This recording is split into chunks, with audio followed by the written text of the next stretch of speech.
욥기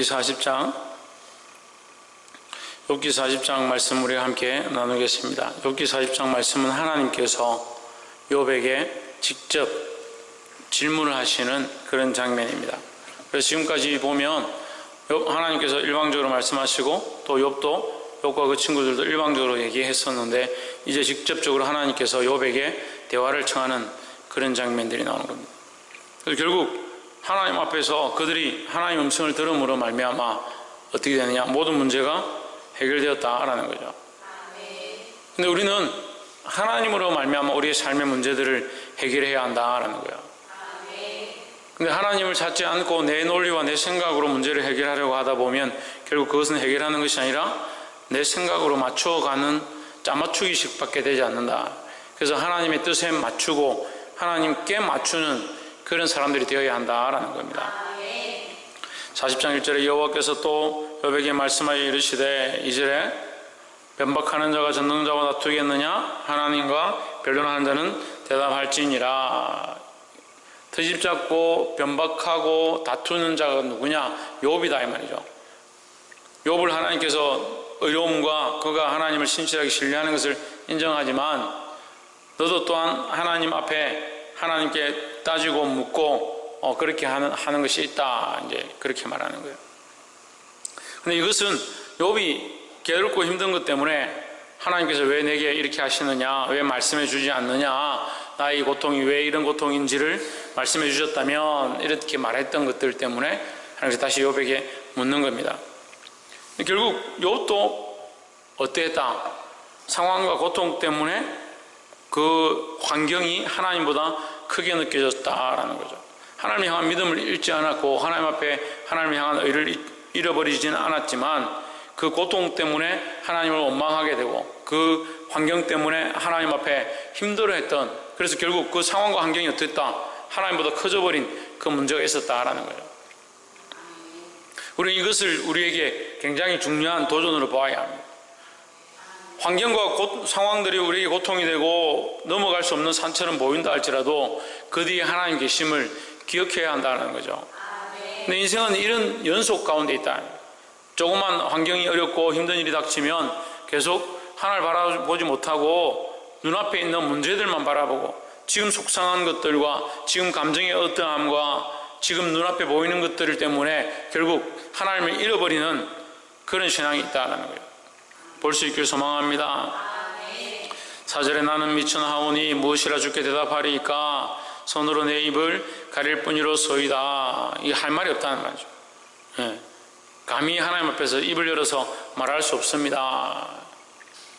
내가 감히 입을 열어서 말할까 싶어 손으로 입을 가립니다, 이렇게 말하는 거죠. 그래서 말할 자격이 없다라는 것을 얘기하는 거예요.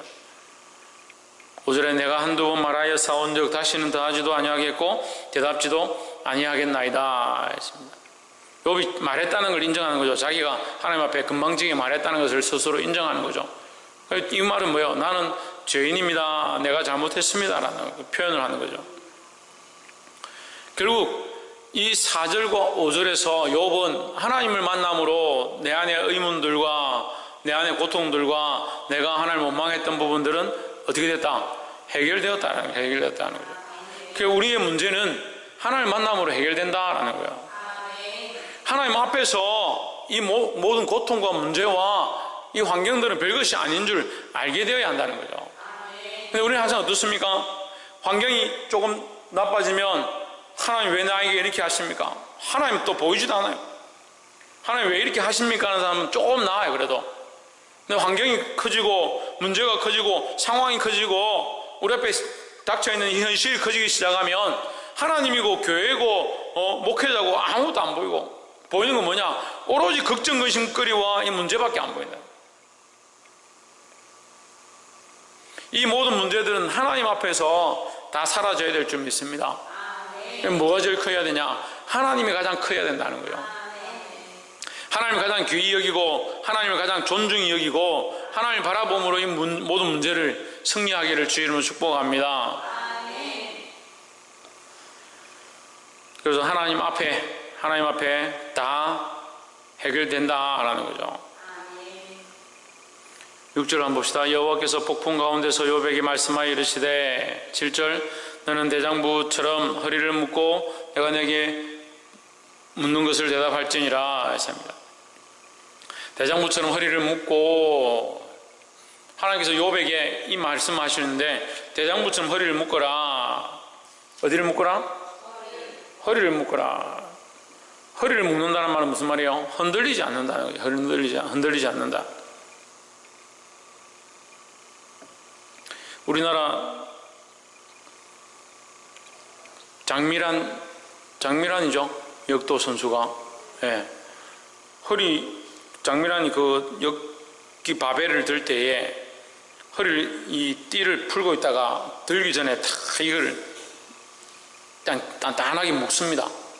이 벨트를 아주 가죽 벨트로 단단한 건데 그걸 갖다가 튼튼하게 탁 묶고 나서 그 다음에 바벨 들고 가는 거예요. 허리를 묶는 것은 여기 힘이 허리에서 나오니까 허리를 묶는다는 거예요. 다시 말해서 허리를 묶었다는 말은 흔들리지 않는다. 흔들리지 않는다 얘기하는 거죠. 대장부가 계집애처럼 뭐 조금만 어려운 일이 있으면 눈물 질질 흘리고 걱정 의심하고 그럼 어떻게 전쟁을 하냐. 지금 싸우러 나가 적군과 싸우고 이 영적 싸움을 싸워야 되는데 대장부처럼 되지 않고 진리를 향해서 앞으로 나아가지 않고 상황이 어떻든 사람들이 원망하든 비방하든 불평불만하든 신경 쓰지 아니하고 앞을 바라보고 믿음으로 앞으로 나아가는 그런 사람들이 되어야 되죠. 이게 여자냐 남자냐 문제가 아니라 대장부처럼 허리를 묶고 흔들지 말라는 얘기죠. 대장부처럼 허리를 묶고 내가 내게 묻겠으니 내게 대답할지니라. 이 말은요 또한 이 반어법적인 의미가 들어있는 거예요. 반어법적인 질문인 거죠. 대답을 하라 했지만 사실은 대답을 요청하는 게 아니에요. 뭐냐면 네가 대장부답지 못했다라는 것을 은연중에 하나님 말씀하고 있는 거죠. 15절 한번 보세요. 이제 소같이 풀을 먹는 하마를 볼지어다 내가 너를 지은 것 같이 그것도 지었느니라. 베헤못이다 이래가지고 이제 뭐 하마가 아니고 다른 짐승일 수도 있다 이렇게 뭐 얘기하기도 하고 제 성경에는 하마라 되어 있는데 요즘 이걸 또 창조과학회에서는 공룡이다 뭐 이렇게 하기도 합니다.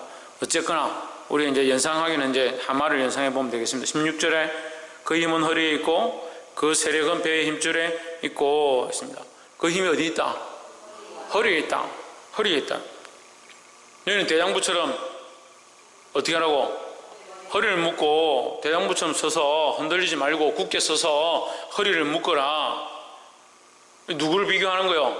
지금 욥의 허리를 묶어야 될 대장부 같은 신앙과 하나님 창조하신 이 하마의 허리의 힘을 비교하는 거예요. 너는 어떻게 하마보다 못하냐? 하마는 어떻느냐? 요단강이 넘치고 폭풍우가 닥쳐도 눈 하나 깜짝하지 않는다. 그런데 너는 하나님의 백성이고 하나님의 의인이고 하나님이 불러서 특별히 구별한 자라고 하는데 너는 왜 그렇게 흔들리고 원망하고 속상해하고 있느냐? 그 얘기를 하는 거예요.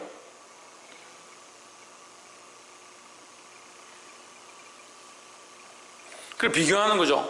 지금 7절에 있는 너는 대장부처럼이라고 했던 너는 대장부처럼 해야 된다. 그 다음에 15절 16절에 있는 이 베헤못 하마의 그 힘은 허리에 있다. 그는 흔들리지 않는다. 23절 보세요. 하수가 창일한다 할지라도 그것이 놀라지 않고 요단강이 불어 그 입에 비칠지라도 자약하니 태연하니. 21절 그것이 정신 차리고 있을 때 누가 능히 잡을 수 있겠으며 갈고리를 그 코를 깰 수 있겠느냐. 우리가 정신을 차리고 있으면 어떠한 것도 우리를 공격해서 넘어뜨릴 수 없다라는 거죠. 근데 이 영적인 의미, 이 그 욥을 향한 하나님의 영적인 의미, 너는 대장부같이 하나님을 바라보고 믿음으로 서서 흔들리지 말아야 할 것이다. 이 얘기를 하는 거죠. 그럼 뭐예요? 이것은 네가 대장부처럼 너의 그 믿음을 지키고 하나님 바라보는 것을 끝까지 왜 버텨내지 못했느냐 이렇게 묻는 거예요. 끝까지 못 버텨내고 어떻게 했습니까? 하나님을 원망했다는 거죠. 참 사람들은요 결국 뭐하냐, 불신이라는 게 나는 당신 불신합니다, 나는 당신을 못 믿겠습니다, 나는 당신 신뢰할 수 없습니다, 그렇게 말하지 않습니다. 결국 뭐합니까? 결국 원망합니다. 결국 불평불만하는 거죠. 목회를 아무리 해봐도요, 저한테 당신 못 믿겠습니다, 목사님 못 믿겠습니다, 그렇게 말하는 사람은 거의 없어요. 뭐하냐? 불평불만하는 거야. 목사님 왜 이러니? 목사님 왜 나를, 우리를 이렇게 힘들게 하니? 그리고 대장부 같은 믿음이 없어요. 대장부 같은 믿음. 참,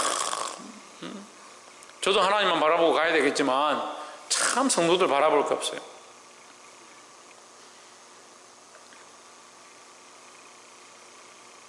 이 흔들리지 않는 믿음을 회복하기를 주 이름으로 축복합니다. 오죽했으면 욥에게 너는 하마를 봐라, 짐승만도 못하냐 이 말이에요. 짐승만도 못하냐. 하나님 만드신 저 피조물도 저렇게 튼튼하고 두려워하지 않는데 어떻게 하여 너는 이렇게 두려움이 많고 걱정이 많고 근심이 많고 하나님 신뢰하지 못하냐 하는 거예요. 볼 수 있기를 주 이름으로 축복합니다. 마지막 세 번째로 10절에 너는 위엄과 존귀로 스스로 꾸미며 영광과 화미를 스스로 입을지니라. 네, 너는 위엄과 존귀로 단장하며 영광과 영화를 입을지니라. 네가 네를 아무리 영화롭게 하고 네가 네 스스로를 영광과 영화로 높인다 하자, 네가 그렇게 의롭고 네가 그렇게 바르고 네가 그렇게 완전하다라고 하자, 만약에 그렇다 하자, 네 스스로 최고로 자랑할 수 있는 의로움을 내봐라. 네가 그렇게 하나님 앞에 바르게 살았다고 하는 것을 좀 꺼내봐라. 그렇다 할지라도 11절 너희 넘치는 노를 쏟아서 교만한 자를 발견하여 낱낱이 낮추되 했습니다. 자, 이 얘기는 뭐냐면 욥이 나는 죄가 없다, 너희가 교만하고 너희가 죄인이다, 너희가 어떻게 해서 나를 이렇게 악인 취급하느냐, 이렇게 했던 이 분쟁과 다툼의 모양 가운데 물론 욥의 친구들이 잘못 판단하고 인공부적으로 욥을 지적했지만 결국 네가 그들에게 책망하고 비난하는 것, 그것 때문에 네가 의로워지는 것은 아니다라는 거죠. 네가 그 사람들이 다 교만하고 다 죄인이다라고 네가 낱낱이 발견해가지고 그들을 책망하고 다투어가지고 이겨서 너는 죄인이고 너는 잘못했고 너는 악하고 이렇게 다 한다고 해서 네가 의로워지는 거 아니다라는 거예요. 12절 곧 모든 교만한 자를 발견하여 낮추며 악인을 그 저수에서 밟아서. 13절 그들을 함께 진토에 묻고 그 얼굴을 싸서 아등한 곳에 둘지니라. 그렇게 해도 사람들에게 네가 그만큼 해가지고 사람들 다 부끄럽게 만들어도 네가 그만큼 어렵다라고 너를 자랑할지라도 이 말이에요. 14절 그리하면 내 오른손이 너를 구원할 수 있다고 내가 인정하리라. 네 오른손이 너를 구원할 수 있다고 인정하리라. 네가 그렇게 하겠느냐, 하겠나, 할 수 있냐는 거죠. 온 세상 사람들 다 만나서 너는 죄인이고 너는 잘못했고 너는 악인이고 그래서 그 사람들 다 짓밟아서 이길 수 있겠느냐? 지금 이 사람들도 이긴 게 아니죠. 말로서 어떻게 이기냐? 사람들과 다투어서 나는 더 어렵다 안 하고 어떻게 자랑하겠느냐? 그래서 한낱 우리가 당신은 참 당신보다 내가 좀 낫고 너보다 내가 믿음이 있고 라고 하는 것은 정말 하나님 앞에서는 어리석은 모양이라는 거죠. 이걸 우리말로 하면요 도토리 키재기 하고 있는 거예요. 도토리 키재기 나오고. 물론 그 사람들 가운데 욥이 하나님 보시기에 의로움을 하나님 아십니다. 하지만 자기가 하나님 앞에서 다른 사람들도 좀 어렵다고 하나님 앞에 내가 어렵다라고 큰 소리 칠 수 있느냐라는 거죠. 이게 오늘날 우리가 신학적인 정립들이 되어지고 예수 그리스도의 십자가를 아니까 우리가 다 죄인이고 아무리 우리가 어려워도 그리스도의 십자가가 아니면 구원함을 입을 수 없다는 사실을 우리가 알죠. 그러니까 이 논리에 대해서 이해가 되는 거죠. 하지만 이 시대는 이걸 이해를 못하는 거예요. 그게 하나님 말씀하시고 너희가 어렵다 한들 하나님 앞에서 너가 뭐가 되겠냐. 스스로 더 어렵다, 다른 사람보다 더 어렵다고 네가 다 싸워서 다 이기고 그 모든 사람들이 다 너에게 굽히고 그 사람들은 네가 다 짓밟아가지고 내보다 다 못한 놈들이구나, 다 죄인이구나, 그렇게 다 사람들이 인정하게 된다면 내가 네 스스로 네가 너를 구원하는 사람이다라고 인정하겠다라는 거죠. 그렇게 할 수도 없을 뿐더러 그렇게 해서 구원받는 것도 아니잖아요. 그래 욥기서 40장 14절은 하나님께서 반대로 묻는 거예요. 그렇게 될 리도 없고 그렇게 되지도 않는다라는 말을 하고 있는 거죠. 그래서 우리는 뭘 알아야 되냐? 하나님 앞에서 우리는 죄인이다라는 걸 알아야 되는 거예요. 그러니까 우리가 이게 말씀을 함께 공부하다 보면요, 당신은 죄인이다, 우리는 다 죄인이다, 그렇게 말하면서 자기는 의로운 줄 아는 사람들이 있어요. 너가 뭘 어려워? 나도 죄인이고 당신도 죄인이고 우리 모두가 다 하나님 앞에서 뭐다? 죄인이라는 거죠. 구원받을 수 없을, 구원받을 자격이 없는 게 맞아요, 우리는. 근데 우리가 어떻게 생각하냐? 우리가 구원받을 자격은 있죠, 이렇게 생각하는 거예요. 구원받을 자격이 없어요. 자격이 있는데 주는 건요, 자격이 있는데 주는 것은 선물이죠. 그냥 받을 만하니까 주는 거죠. 하지만 우리는 선물조차 받을 자격 자체가 안 되는 거죠. 안 되는데 주신 게 뭐예요? 은혜인 거죠, 은혜. 우리는 받을 자격이 되는 게 아니다. 의로움을 받을 자격도 안 되고 구원을 받을 자격도 안 되고 은혜를 받을 자격도 안 되는데 하나님 그저 주신 바 되었다라는 거예요. 그런데 뭐 우리끼리 네가 잘났니 내가 잘났니, 네가 잘했니 내가 잘했니 왜 싸우냐는 거죠. 하나님 앞에서 부끄러운 줄 알아야 돼요. 하나님 앞에서 우리가 다 죄인인 줄 알아야 된다는 거예요. 그래서 40장의 결론적으로 뭐냐? 교만하면 됩니다. 교만하면. 하나님 나타나면 인생이 교만한 것들 다 낮아지게 돼 있고, 환경과 여건들을 바라보고 그것에 의지하는 것도 또 뭐냐? 하나님 신뢰하지 못하는 거죠. 왜 눈에 보이는 것들 신뢰하고 눈에 보이는 것들 두려워하느냐? 차라리 이 하마처럼 허리를 동이고 든든히 서 있으라. 대장부처럼 허리를 동이고 하나님 앞에 서라는 거죠. 말씀 맺겠습니다. 사랑하는 성도 여러분, 오늘 이 본문에 나와 있는 것처럼 욥이 하나님 앞에 이 사람들보다 어렵다 하고 하나님 원망했던 이 모습들 가운데 하나님 책망하시는 겁니다. 그래서 이 40장을 통해서 욥은 어렵지도 않고 다른 사람들보다 낫지도 않고 그렇게 말하는 건 아니에요. 하지만 욥에게 하나님 알라고 지명해서 책망하는 거죠. 우리가 조금 어렵고 조금 하나님 앞에 믿음으로 살면 자기 스스로 높아져 교만해져요. 우리가 믿음으로 산다 해서 하나님보다 우리가 높느냐? 그렇지 않죠. 우리가 하나님 판단할 수 있느냐? 판단할 수 없죠. 그 하나님의 구원의 은혜임을 알아야 되는 거예요. 그 우리 스스로 뭔가 할 수 있느냐? 우리 스스로 할 수 없음을 날마다 고백하는 자들이 되어야 한다는 거예요. 옆에서 한번 보시죠. 우리 스스로 구원을 있게 할 수 있는 자가 아닙니다. 우리 스스로 구원을 있게 하고 얻게 하고 우리 스스로 구원을 받고 안 받고 할 수 있는 자가 아니다라는 거예요. 이것은 하나님 우리에게 그저 주신 하나님의 전적인 은혜다라는 거예요. 항상 이것을 기억하고 교만함을 버리고 하나님 앞에 대장부처럼 허리를 동이고 믿음으로 서서 항상 주를 바라보고 그리스도를 신뢰하는 것, 이것을 놓지 않기를 주의 이름으로 축복합니다. 기도하겠습니다.